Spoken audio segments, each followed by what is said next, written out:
తాకట్టులో ఉన్న బంగారాన్ని విడిపించి ఆ రోజు ఆన్లైన్ ధరకే కొంటుంది కొమ్మూరి గోల్డ్. నమస్కారం అండి, సుమన్ టీవీకి స్వాగతం. నేను గీతాంజలి. మనతో పాటు ఉన్నారు అభ్యుదయ ఫౌండేషన్ అలాగే think tank CEO Nandakishore Reddy గారు. కొన్ని టెంపుల్స్ గురించి రీసెర్చ్ అవి చేస్తున్న క్రమంలో ముఖ్యమైనవి ఇప్పటివరకు మనం తెలుసుకోనివి చెబుతూ ఉన్నారండి. అవి విన్నప్పుడు అందరికీ తెలిస్తే బాగుంటుంది కదా అనే ఉద్దేశంతో ఇలా వీడియోస్ చేయటం ఇదంతా బాగానే ఉంది. కొన్ని క్వశ్చన్స్ అడుగుతున్నారు, సంతోషం. వాటికి టెంపుల్స్ ద్వారానే ఆన్సర్ ఇస్తున్నారు సార్. అలా తెలుసుకుంటూ ఉన్నారు, వెళ్ళి వస్తూ ఉన్నారు. దాదాపుగా 54 దేవాలయాల వరకు ఇప్పటివరకు కౌంట్ పూర్తి చేసుకున్నామండి. 108 టెంపుల్స్ గురించి ఖచ్చితంగా చెప్తానని మాట ఇచ్చారు నందకిషోర్ గారు. ఆ 108 టెంపుల్స్ లో భాగంగా మనం ఇప్పుడు 54 పూర్తి చేసుకున్నాము. మరికొన్ని దేవాలయాలు ఒక్కొక్క వీడియో ద్వారా వస్తుంటాయి. అన్ని వీడియోస్ని మీరు చూడండి, షేర్ చేయండి, తెలిసిన వాళ్ళకి పంపించండి. ఎవరికి ఏ దేవాలయం అవసరం అవుతుందో ఉపయోగపడుతుందో మనకు తెలియదు కాబట్టి. అలాగే ఇవాళ మనం మాట్లాడుకోబోయేది, తెలుసుకోబోయే టెంపుల్ ఏంటంటే మనిషి యొక్క జీవన ఆయుర్దాయం ఏదైతే ఉందో అది పెంచే దేవాలయం అండి. అలాగే ఇది ఒక యాత్ర లాగా కూడా ఉంటుందట, దేవాలయాలు అని చెప్పొచ్చు. మరి అవి నేను చెప్పే కన్నా, నేనైతే ముందు విన్నాను, నేను వివరించే కన్నా నందకిషోర్ గారు అయితే రీసెర్చ్ చేసిన అనుభవంతో వారు ఎక్స్ప్లెయిన్ చేస్తారు. తెలుసుకుందాం, మరి సార్తో మాట్లాడదాం. సార్ నమస్కారం. నమస్తే అండి. అంటే కొన్ని టెంపుల్స్ మాకు నిజంగానే సర్ప్రైజ్ అనిపిస్తున్నాయి సార్, ఇలా కూడా ఉంటాయా అని. అందులో భాగంగా ఇప్పుడు మీరు మాట్లాడుకోలేదు, ముందు చెప్పారు, బట్ ఇంకా డీటెయిల్డ్ గా నిజంగానే మనిషి ఆయుర్దాయం పెరుగుతుందా దేవాలయాలకు వెళ్తే? ఖచ్చితంగా. అదేలా సార్? ఖచ్చితంగా అండి. ఎందుకు అంటే మన మనిషి ఎప్పుడు కూడా మనిషి స్పాన్ ఆఫ్ లైఫ్ ని ఎప్పుడు కూడా సంవత్సరాల్లో కన్నా శాస్త్రపరంగా శ్వాసతో కొలవాలండి. శ్వాస మనం తీసుకునే శ్వాసతో బట్టి మీరు కొలవాలి. మీకు శ్వాసను జాగ్రత్తగా వినండి, అదే జీవితం. మీరు ఏది మెడిటేషన్ చెప్పండి, మీరు అంటే నేను ఎవరైనా మీరు జనరల్ గా ఫస్ట్ ప్రాణాయామం దగ్గర నుంచి చేయమంటే ముందు మీ ఉచ్ఛ్వాస నిశ్వాసాలను గమనించండి అంటారు. సో దీన్ని బట్టి మీ క్వాలిటీ ఆఫ్ లైఫ్ ఉంటుంది. యాక్చువల్గా మేము రీసెర్చ్ చేసేటప్పుడు మాకు ఒక అద్భుతం అనిపించింది ఏంటంటే, చూడండి, శ్వాస ఒక మనిషికి ఒక శ్వాస ఎంత కోట అనేది దేవుడు ముందుగానే మనకు ఒక కోట ఇచ్చేసాడు, రాసి పెట్టేస్తాడు. ఇది ఫిక్స్డ్, దీన్ని ఎవ్వరూ మార్చలేరు. సో ఇంత కోట మీకు ఇచ్చినప్పుడు ఆ కోటాని మీరు ఎలా వాడుకుంటారో దాన్ని బట్టే మీ యొక్క ఆయువు అనేది ఉంటుంది. మీరు 10 సంవత్సరాల్లో వాడతారా, 70 సంవత్సరాల్లో వాడతారా, 100 సంవత్సరాల్లో వాడతారా, మన చేతుల్లోనే ఉంటుంది. అది మీ చేతిలో ఉంటుంది. ఇన్ని శ్వాసలు అనేది ఫిక్స్డ్ దాన్ని మనం ఏం చేయలేము, మనం మార్చలేము, మనం ఏమి చేయలేము. ఈ ఫిక్స్ని ఎలా మనం సేవ్ చేసుకొని దానివల్ల మన లాంగ్విటీ పెంచుకోవాలా అనేది ఇంపార్టెంట్ టాపిక్. కొంచెం కాంప్లికేటెడ్ థియరీ అయినా కొంచెం సింప్లిఫై చేయడానికి ట్రై చేస్తాను, మ్యాక్సిమం అర్థమయ్యేదానికి. సో మనిషి మొత్తం మనం కానీ చూస్తే అండి, ఒక నిమిషానికి మనం ఎన్ని శ్వాసలు తీసుకుంటాం? ఫస్ట్ యావరేజ్గా మీరు తీసుకునే శ్వాసలు ఒక 6 నుంచి ఒక 20 వరకు, మినిమం 6 నుంచి 20 వరకు. దీంట్లో మీరు యావరేజ్గా 15 శ్వాసలు తీసుకోవచ్చు. 15. సో ఒక నిమిషానికి మనం ఎన్ని శ్వాసలు అంటే ఒక 15 పెట్టుకుందాం ప్రామాణికంగా. అలాగే ఒక గంటకి ఎన్ని అవుతాయి? 900 శ్వాసలు అవుతాయి. ఒక రోజుకి ఎన్ని అవుతాయి? 21,600 శ్వాసలు, అంటే 21,600 శ్వాసలు ఒక రోజులో. అదే ఒక్క సంవత్సరానికి వచ్చేసరికి మీరు దాదాపుగా 78 lakhs శ్వాసలు. మీ యావరేజ్ లైఫ్ని 70 yearsగా తీసుకుంటే, 70 స్పాన్ తీసుకుంటే 54 కోట్ల శ్వాసలు మీరు తీసుకుంటారండి. 54 కోట్లు అంటే దేవుడు మనకిచ్చిన శ్వాసల కౌంట్ ఎంత అంటే 54 కోట్లు. 70వ సంవత్సరం కానీ మనం తీసుకుంటాం. సో దీంట్లో ఇంపార్టెంట్ ఏంటంటే అండి, మీరు కానీ చూసినట్లయితే శ్వాస వేగం తగ్గించడం వల్ల, శ్వాస యొక్క వేగం తగ్గించడం వల్ల మీకు మీ స్పాన్ పెరగద్ది.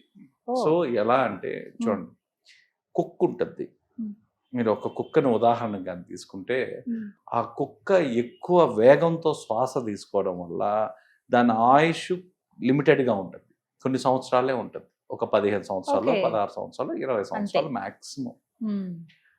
ఒక్క నిమిషానికి దాదాపుగా 20 నుంచి 30 సార్లు శ్వాస తీసుకుంటుంది యావరేజ్గా. అదే తాబేలుకి వచ్చేసరికి 5 నుంచి 6 వరకే తీసుకుంటుంది శ్వాస. అంటే ఆ వేగాన్ని నియంత్రించుకొని 5 నుంచి 6 సార్లు మాత్రమే తీసుకుంటుంది. అందుకే అది ఒక 100 సంవత్సరాలైనా బతుకుంటుంది. ఈ రోజు మనం చూసినట్టయితే తాబేలు మీరు 100 సంవత్సరాల క్రితం తాబేలు కూడా మనం అక్కడెక్కడ ఇప్పటికీ చూస్తాం. ఉంటాయి సార్. అవును. దీంట్లో ఉన్న నేచర్స్ సీక్రెట్ ఏంటి అంటే మీరు ఒక శ్వాస వేగాన్ని మీరు కంట్రోల్ చేస్తే ఆటోమేటిక్గా మన స్పాన్ అనేది పెరగదు. మీకు ఇచ్చిన 54 కోట్లు అయితే మారదు, ఆ స్పాన్ అయితే ఖచ్చితంగా మీరు పెంచుకోవచ్చు. దీనికే మన మెడిటేషన్లు కానీ యోగాలు కానీ ఎక్కడైనా సరే ఈ స్పిరిచువల్ ప్రాక్టీసెస్ కూడా చూడండి, మీరు శ్వాస మీదే ఉంటుంది మొత్తం. Main breathing. ఆ బ్రీతింగ్ స్పీడ్ ఏదైతే ఉందో 12 to 15 ఉన్న మన స్పీడ్ని 5-6కి తీసుకొని రావడం, ఆ వేగాన్ని తగ్గించడం అన్నమాట. సో ఇవి మనకి ఎలాంటి సాధన లేకుండా ఎలాంటివి లేకుండా కొన్ని దేవాలయాల్లో ఒక యాత్ర అనేది పెట్టారండి మన ఋషులు. ఆ దేవాలయాలకు మీరు వెళ్ళడం ద్వారా ఆ ఎనర్జీ పాయింట్ లో మీరు కూర్చోవడం వల్ల అక్కడ కూర్చున్న 6వ నిమిషం నుంచే మీ శ్వాస వేగం అనేది నియంత్రించబడదు ఆటోమేటిక్ గా. అది రాసేసి ఉంటారండి, అది రాసేసి ఉంటారు క్లియర్ గా. సో ఇదే విధంగా దీనికి అసలు ఎన్నో సంవత్సరాల క్రితం అండి ఈ శ్వాస గురించి ఈరోజు మనం ఏదో రీసెర్చ్ చేసి మాట్లాడుతున్నాం. ఆ టైంలో చిదంబరం ఆలయం, అందుకే అన్ని రహస్యాలతో కూడుకున్నది ఏదన్నా ఉందంటే అదే చిదంబరం ఆలయం. ఒక బంగారు పలకలు అంటారండి జనరల్గా. ఆ దేవాలయంలో 21,600 బంగారు పలకలు ఉన్నాయి. ఎలా ఉన్నాయి? ఆ రోజుల్లో వాళ్ళు ఆ శ్వాసలు లెక్కించి ఆ 21,600 బంగారు పలకలు చేశారు. అట్లాగే మనిషికి 9 ద్వారాలు ఉంటే ఆలయంలో కూడా 9 ద్వారాలు ఉన్నాయి. దేహానికి దేవాలయానికి ఉన్న అనుసంధానం చేశారండి వాళ్ళు. శ్వాసలను పరిగణలో తీసుకున్నారు, ఇవన్నీ పరిగణలో తీసుకున్నారు. సో ఈ ప్రాణ శ్వాసాల కోట అంటాం మనం. నిజంగా మన శ్వాసలు ఎన్ని ఉన్నాయి మన కోట. ఈ కోటని ఎవరైతే నియంత్రణ చేసుకొని ఎక్కువ శ్వాసలు స్పీడ్ని తగ్గించుకుంటారో వాళ్ళు ఎక్కువ కాలం లైఫ్ స్పాన్ పెరుగుతారు. సో ఈ క్రమంలో ఈ శ్వాస వేగాన్ని తగ్గించేదానికి ఒక యాత్ర ఉంది. ఈ యాత్రలో భాగంగా మొట్టమొదటిగా వీళ్ళు దర్శించవలసిన యాత్ర, మన పురాతన వాళ్ళందరూ చేసేవాళ్ళండి యాత్ర. కానీ ఎందుకు చేసేవాళ్ళు ఎవరు తెలియదు, కానీ యాత్ర చేసేవాళ్ళు. దాని యొక్క రహస్యం ఏంటి అంటే ఫస్ట్ వీళ్ళు దర్శించవలసిన క్షేత్రం ఏదన్నా ఉంది అంటే కాళహస్తి క్షేత్రం అండి, వాయులింగం. కాళహస్తి ఇది పంచభూతాల్లో ఒకటి. కాళహస్తిలో ఎవరైనా ఈ ప్రాబ్లం ఉన్న వాళ్ళండి, శ్వాస సమస్యలు, ఆందోళనలు, నాడి బలహీనంగా ఉండేవాళ్ళు, వీళ్ళకి అంటే 12-15 శ్వాసలు వస్తూ అవి ఆటోమేటిక్గా ఒక 3.5 నిమిషం ధ్యానం చేయగానే 8-9కి ఆటోమేటిక్గా వచ్చేస్తాయండి. ఆటో కరెక్షన్స్ ఇవన్నీ ఆ పాయింట్లో కూర్చోవడం వల్ల ఆటో కరెక్షన్స్. ఆ తర్వాత రెండో టెంపుల్ వచ్చేసరికి అందరికీ తెలిసిన టెంపుల్, మనం పదే ప్రస్తావిస్తున్న టెంపుల్ అరుణాచలం. మీ నోటి నుంచి ఎన్ని సార్లు విన్నానో, చాలా వీడియోస్ అసలు అరుణాచలం అని ఓపెన్ చేస్తే ఫస్ట్ మీ వీడియోస్ వస్తాయి సార్. అలా చూస్తే గనక ఎందుకో శివయ్య ప్రతి ఒక్కదానికి ఇంటర్లింక్ చేస్తున్నారు దాన్ని. సో ఈ అరుణాచలంలో కూడా మీరు గిరివాలం చేస్తున్నప్పుడు కానీ మీరు కానీ గమనిస్తే అండి, మీ శ్వాస రిధంని మీరు గమనిస్తారు. చూడండి, మీకు ఆ శ్వాస రిధం ఏదైతే ఎక్కువ హై పోయి డౌన్ రావడం, ఎక్కువ రావడం, ఈ అలైన్మెంట్ ఎక్కడన్నా జరుగుతుంది అంటే ఈ శ్వాస రిధం అలైన్మెంట్ ఒక గిరివాలంలో ఆటోమేటిక్గా జరగద్దండి, మీ ప్రయత్నం లేకుండానే. సో అది మనం ఇంతకు మునుపు మెడికల్ బెనిఫిట్ మాట్లాడుకున్నాం. అక్కడ రాగానే పిత్త దోషం ఏదైతే ఉందో అది ఆటోమేటిక్ అలైన్మెంట్. దాంతో పాటు ఈ శ్వాస అండి ఎక్కువ రావడం తక్కువ రావడం ఇది ఏదైతే ఉంటుందో ఈ రిథంని ఆటోమేటిక్ గా హీల్ చేసి సహజంగా సరి చేయబడుతుంది. అందుకే నెమ్మదిగా స్వామిని తలుచుకుంటూ నడవాలి. ఇంకోటి కూడా అక్కడ ఉండే దీపం, స్వామి గర్భాలయంలో ఉండే దీపం, ఆ అగ్నిలింగం తత్వానికి ఉండేది ఆ మంత్రధ్వని, ఇవన్నీ కూడా ఊపిరితిత్తుల్లో లంగ్స్ లో మీకు ఒక వైబ్రేషన్ పెంచుతాయండి. సో ఎవరికన్నా శ్వాస రిథం యొక్క అలైన్మెంట్ జరగాల అంటే గిరివాలంలో ఇంకొక అలైన్మెంట్. ఈసారి నుంచి ఖచ్చితంగా ఫాలో అవుతాను సార్. ఆ తర్వాత మూడోది, ఇది మళ్ళీ మనం మూడోసారి చెప్తున్నాం, చిదంబరం నటరాజ స్వామి టెంపుల్. ఇది ఆకాశ తత్వక్షేత్రం. చిదంబర రహస్యం శూన్య స్థితిలో లోతైన ధ్యానం చేయడం వల్ల మీకు ఆటోమేటిక్గా శ్వాస వేగం తగ్గిపోతుందండి. శ్వాస వేగం ఏదైతే మీకు నిమిషానికి 12-15 ఉంటుందో అది మీరు కానీ అక్కడ కానీ చూసుకుంటే 5-6కు వస్తుందండి. 5-6 నిమిషానికి మీరు ఒక 5-6 శ్వాసలు మాత్రమే మీరు తీసుకోగలరు. ఇది మీరు గర్భాలయం ముందర నిలబడి దేవునితో పాటు మీ శ్వాసను మీరు గమనించడం కానీ చూస్తే ఆ బ్యాలెన్సింగ్ మీరు చూడగలరు, కౌంట్ చేసుకోవచ్చు. మీరు ప్రాక్టికల్గా ఎవరికి వాళ్ళు కౌంట్ చేసుకోవచ్చు. మీకు ఆ స్పీడ్ తగ్గిపోతా ఉంటుంది, శ్వాసల యొక్క స్పీడ్ తగ్గుతూ ఉంటుంది. 10-12 చేసేవాళ్ళు ఒక 5-6 నెమ్మదిగా ఆ బ్రెయిన్ కూడా మేము ఆ కామ్నెస్లోకి వెళ్ళిపోతాం. ఎప్పుడైతే మీ మనసు 0 థాట్లోకి వెళ్ళిపోయిందో మీ శ్వాస మీకు తెలియకుండానే ఆటోమేటిక్గా 5-6కి వచ్చేస్తుంది. అంటే మనకేంటంటే మనకిచ్చిన శ్వాసను మనం మార్చుకోలేము, అది ప్రీ డిటర్మైన్డ్, అది రాసేసాడు. దాని యొక్క నాణ్యతను, క్వాలిటీని మార్చుకోవచ్చు మనం. సో మన చేతిలో ఉండేది అది. అందుకే అంటుంటారు, ఆలయం మనకు శక్తినిస్తుంది, ప్రాణాయామం మనకు నియంత్రణ ఇస్తుంది, ఆ తర్వాత ధ్యానం మనకు దీర్ఘాయుష్నిస్తుంది. ఈ చిదంబరం ఆలయం అంతా ఎలా ఉంటుందంటే అండి, మనిషి మెదడుకు ప్రతీకగా నిర్మించబడింది ఈ ఆలయం, మన మెదడుకి. ఆ తర్వాత ఆలయ నిర్మాణం పూర్తిగా నాడీ మండల మ్యాప్ అండి. మీకు పూర్తిగా ఆ నాడీ మండలం మ్యాప్ ఏ విధంగా ఉంటుందో అదే విధంగా డిజైన్ చేశారు. ఎగ్జాంపుల్ చూస్తే 21,600 బంగారు పలకలు ఉంటాయండి. అంటే ఏంటది, రోజు మనిషి తీసుకునే శ్వాసలు.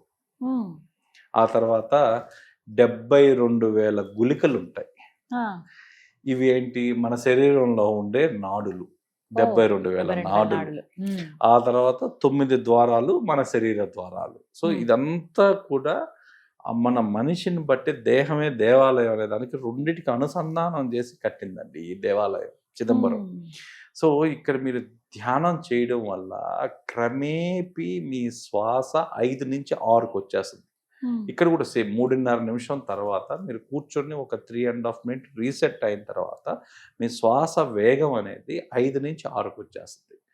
సో దాన్నే మనకి ఇంకొక భాషలో దాన్ని ఏమంటారంటే కుంభకం అంటారు.